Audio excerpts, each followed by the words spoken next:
Soup noodles, egg soup noodles. நான் video போகிற recipe பார்த்து கற்றுக்குங்க. சூப் நூடுலுக்கு தேவையானது நூடுல்ஸ், வெங்காயத்தாள், பூண்டு, வெஜிடபிள்ஸ் கேரட், பீன்ஸு, கேபேஜு.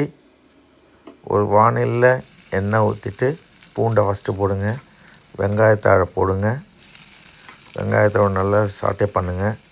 சாட்டே பண்ணிகிட்டே இருக்கும்போது கொஞ்சம் ஆஃப் குக் ஆகும்போது ஆனியன், வெஜிடபிள்ஸை போடுங்க. கேரட், பீன்ஸு, பட்டாணி, கேபேஜ் எல்லாத்தையும் போட்டு நல்லா வதக்குங்க. வதக்கின பிறகு சோயா சாஸ் கொஞ்சம் போடுங்க.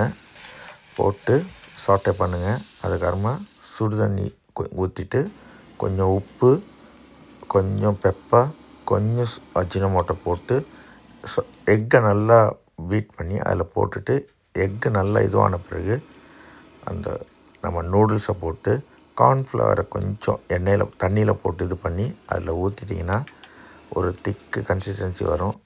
அதுக்கப்புறமா நூடுல்ஸ் மேலே கொஞ்சம் ஸ்ப்ரிங் ஆனியனை போட்டு அது மேலே கொஞ்சம் சோயா சாஸ் ஊற்றி சாப்பிட்டீங்க. எக் சூப் நூடுல்ஸ் செம்ம டேஸ்ட்டு. நீங்களும் உங்கள் வீட்டில் ட்ரை பண்ணி பாருங்கள். நல்ல சூப் மாதிரி செமையாக இருக்குது. தேங்க்யூ. God bless you.